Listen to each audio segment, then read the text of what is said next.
Smith and his wife Leah from Itamar are here to speak with us today. Please give them your attention. Right before we came, I figured I'll do another load of laundry. You know, since my kids are obviously their parents aren't home. And I put on the machine, and I'm pressing all the buttons, and something's wrong. The machine's not working. And I wanted to run down and tell Moshe, but he has enough on his head. I'm pressing all the buttons until I realized, guess what? It wasn't plugged in. Get it, guys? We are at war. We are at war. When people come and slaughter men, women, and children in their homes on Shabbat, because President Obama has asked to remove all of the soldiers protecting us. The major junction, Tapuach Junction, that connects Shechem with Yerushalayim, had soldiers on it until very recently. They were taken away. So you have a stabbing and a butchering of a family in Itamar in the center of Israel. And then a few days later you have a bombing on a bus. Because the American government asked to take our soldiers away because it may be a human rights violation. We may be hurting their feelings if we're checking them. Listen, guys, it's not enough to hold a flag. We need all of you to work together with us. My husband and I made Aliyah 26 years ago. We've been living on Itamar for 25 years. From our window, we can see the Parsha. We can see Itamar and Elazar. They were just spoken about in this Parsha. They're buried right down the road.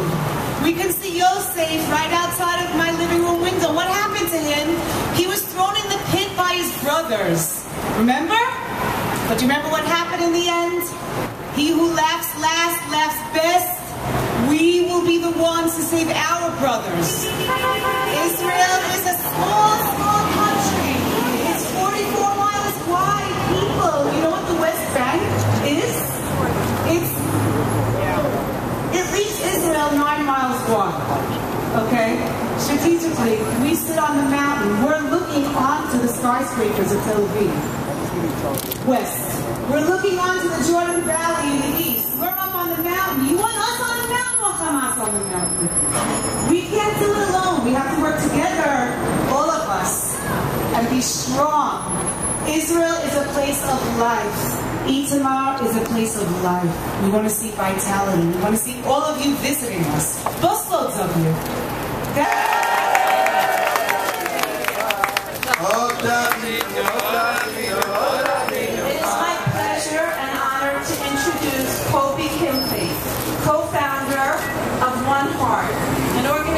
That helps bring survivors of terrorism from around the world.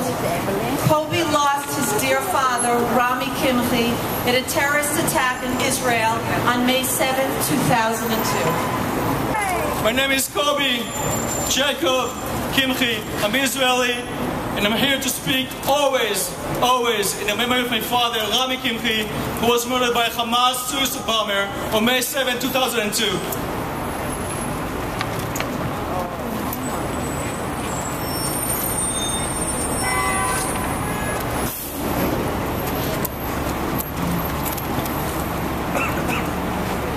My father was a really good man. He was really kind and always helped and gave the best advice to whoever wanted it. He was murdered in a club, not in a war. He was innocent. I have together with me right now a very special person, a hero from Israel, Noilan came from Rishon LeZion, Israel. She is 17 years old. Noi lost her baby sister, and a brother, her uncle, her aunt, and another 4 cousins on March 2002 by a suicide bomber in Jerusalem. Over and over, we need to deal because of attacks in Israel, because we're Jews, and because we sit on our land. I want to believe that one day we will have peace in the Middle East. I want to believe that the Israeli soldiers will work together with the Syrian soldiers and together with the Lebanese soldiers on the borders of both countries. I want to believe that we won't see any other future terrorist attacks and any other innocent people being murdered. Innocent people like the Fogel family been murdered in Itamar, or the victims who've been murdered, injured in Jerusalem the last past week, or like my father.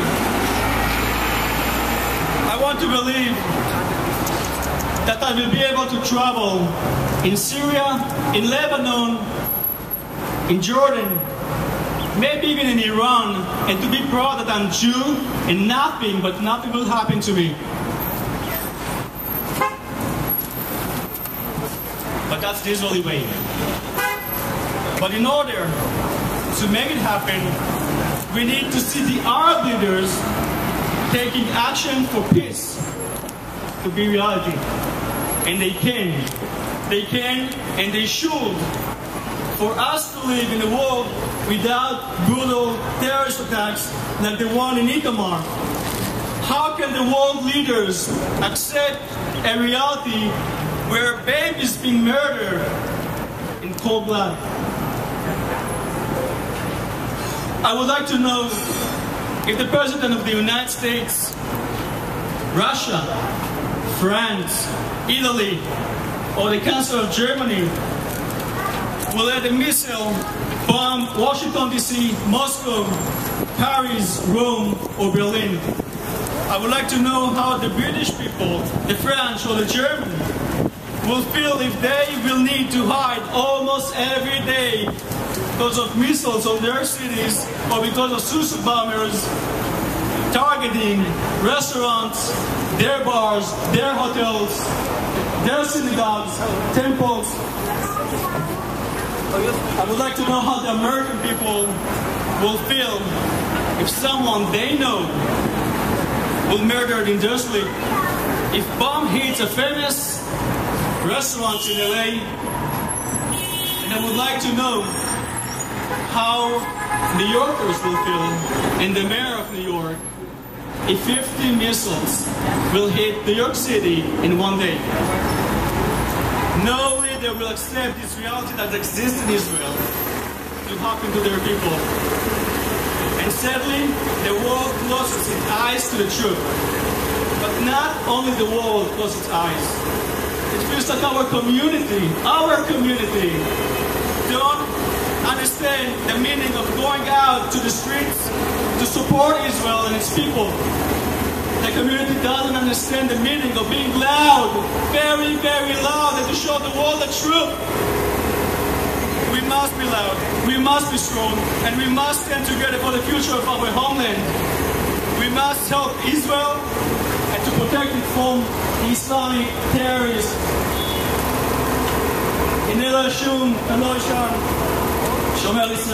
Thank you very much.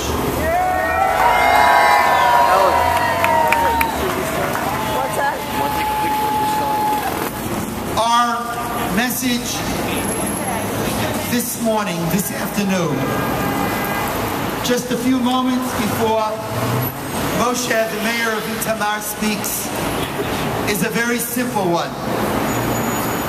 First, we tell the Palestinian Authority, Israel wants real peace. But if you want to be a peace partner, don't speak with a forked tongue. Don't speak one way to the Western media and another way to your own people. If you want peace, stop the hate. Stop the hate in the mosques. Stop the hate in the media. Stop the hate in the schools. Because if children learn to hate, it becomes part of their fabric, and they will go out and kill. And if you allow this to continue, then you Abbas, you are not innocent. You become complicit to this horrific crime. Am Yisrael Chai! Am Yisrael Chai! Am Yisrael Chai! Am Yisrael Chai! Am Yisrael Chai! And our message to President Obama is a very simple one. When the ambassador, the American ambassador to the United States, says what she recently said about the settlements, about their illegality, before negotiations begin, those kinds of words render settlers illegitimate, and it plants in the minds of sick people the right to go out and to commit these horrors. And from that perspective, those kinds of words from the American government, those kinds of words are contributors in their own way to this crime. Mr. Obama, hear us very well. If you strengthen Israel, you strengthen America. And if you weaken Israel, you weaken America. Am Yisrael Chai. And I recall the words of Tamar. She's the 12-year-old oldest surviving sibling. This is what she said. She said, my parents only wanted Achdut, only wanted the unity of Israel. And then she said, hey, referring to the enemy, Rotzim lishbor otanu. They want to break us. Aval anachnu nityashev ba'aretz. But we will settle in the land. We will settle in the land. And yes, I'm thinking of Yochai. I'm thinking of Ruthie's brother.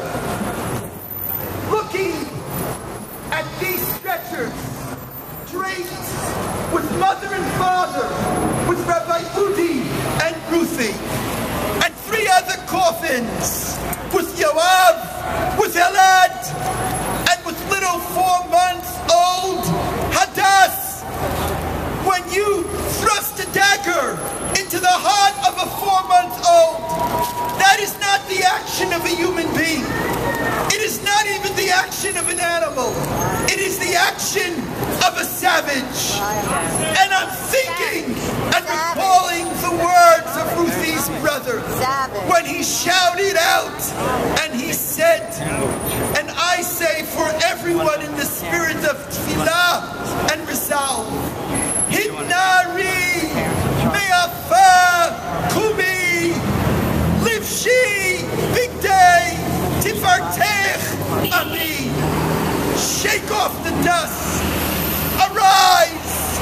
Be clothed in the glory of God, in the glory of the land, in the glory of the Torah, in the glory of our people, in the glory of the goodness of the world. Hitnari me'afar kumi livshi bigdei tifartech ami.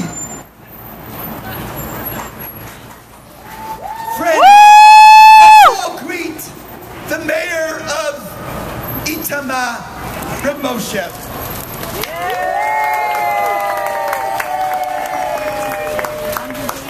Yes, hi. Wise. Good afternoon, wonderful crowd, lovers of Israel. It is not easy to leave Itamar now at a time like this, you can imagine. My wife and I decided overnight to make a trip out here to the New York region. Our heart is broken. Our heart is bleeding over the wonderful family that was murdered brutally. Unfortunately, the last 26 years of Itamar trying to build the land of Israel. We've been fighting fighting a battle that we need every Jew in the world to stand with us. You must realize that this is not an individual fight. We are not settlers on a mountain. We are the nation of Israel going forward, crossing over the Yam Suf, leading the people of Israel to redemption, the world to redemption. We say something called Tikkun Olam, world rectification, will not come to be without standing together as one unity.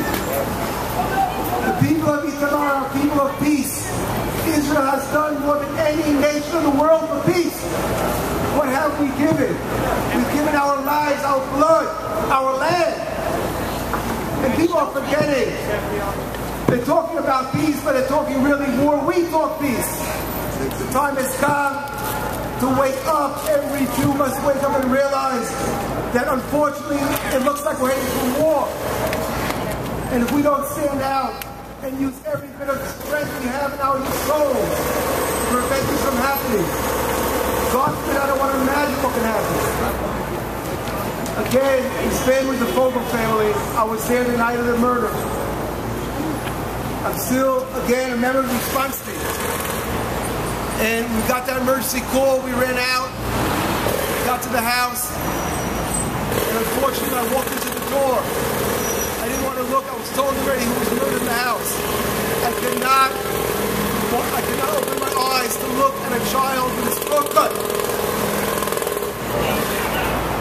The cry of this baby, the cry of the mother and the children has reached the entire world, the world that loves life, that loves peace. And we really believe in it, but unfortunately we only get pieces. The land of Israel is written all over the Torah, over the Bible. The entire world knows. The Jewish world, of course, and the non-Jewish world knows that God gave the land of Israel to the Jewish people. Yay. The key to the land of Israel is the Bible, the Torah. Every portion of the week you look and you can see how God promised Israel the land to his people. How can they come along? What kind of right do they have to tell us to leave our land? No right. The center of Israel is Itamar, the place where Abraham, when he entered the land of Israel, first came across. As it says in the verse, Vayavo Avram ba'aretz, av mekom Shechem ad Elon Moreh. That's the backyard of Itamar. We just read about in this week's portion. He's buried below in the village of Awaltam, where the terrorists came to murder Jews. We will not remain silent for Zion. We will speak out and we will go forward. And our answer is to every terrorist attack. We will build and we will double and we will quadruple our community.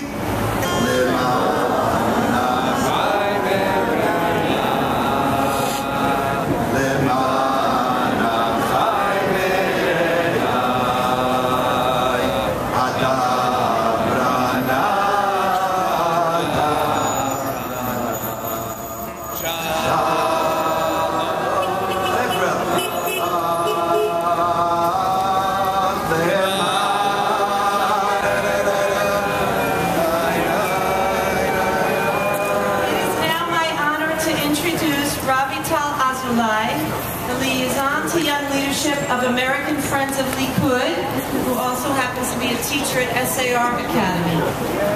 My name is Ravita Azulai, and I'm from Israel.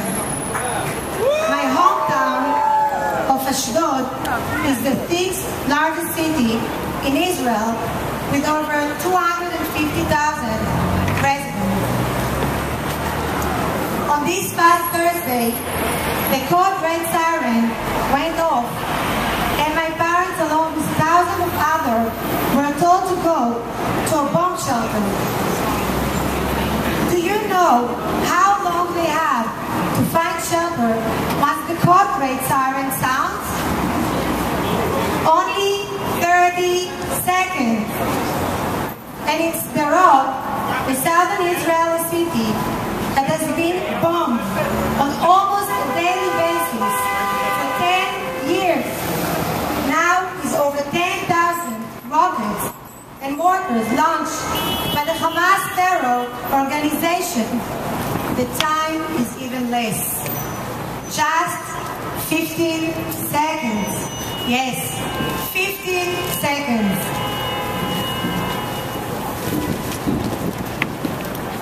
And in just the last 10 days, the code red siren went off over 100 times, and mortars were fired from Gaza towards the southern cities, town of Sderot, Ashdod, Beersheba, and Ashkelon. Can you imagine what those few seconds are like every time the coded siren goes off?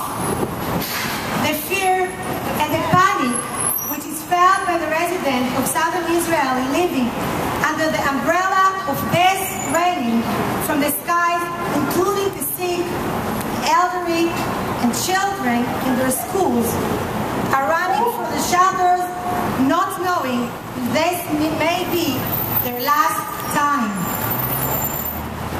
I ask you, what other country in the world has to put up with a situation like this? Name one, only one country.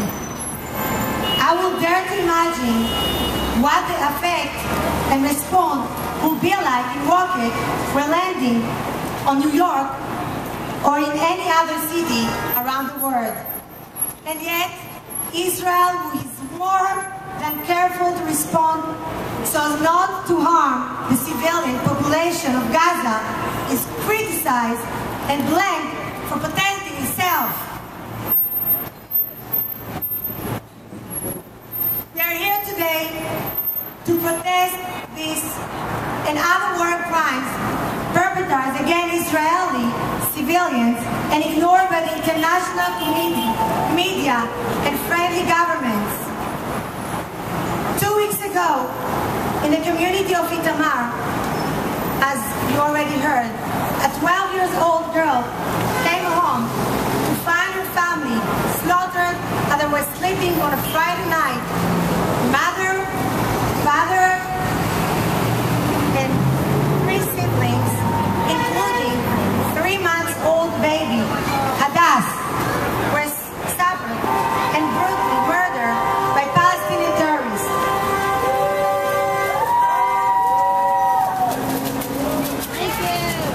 A ship carrying supplies for the people of Gaza, living under the brutal regime of Hamas terror, was found to contain a large cache of weapons intended to be used against Israel and its civilian population. In Jerusalem, just this past Wednesday, a bomb exploded at a crowded bus stop as commuters and school children waited to return home. The sad result was 1 woman killed and 60 more wounded. All this in this last 2 weeks. 2 weeks. How much longer must Israel suffer under these circumstances, as her citizens are bombed and terrorized by those who claim to seek peace, and yet perpetrate this violent act against her? Where are the conventions for the United Nations?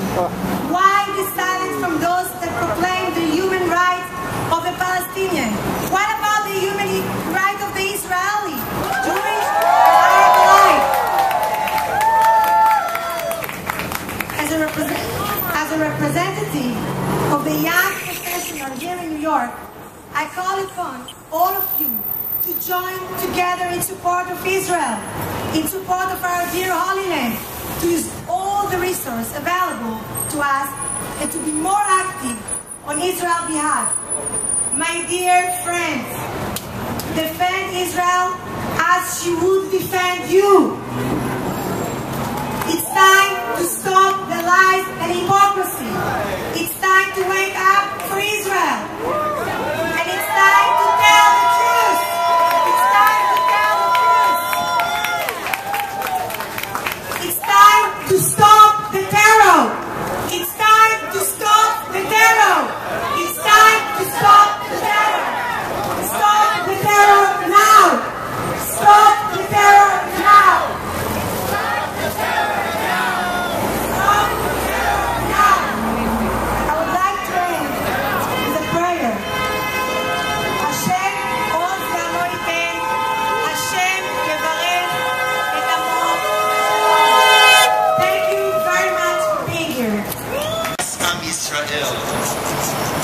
much greater, as Rav Kook said, than what divides us. After this horrific incident in Yerushalayim and Itamar,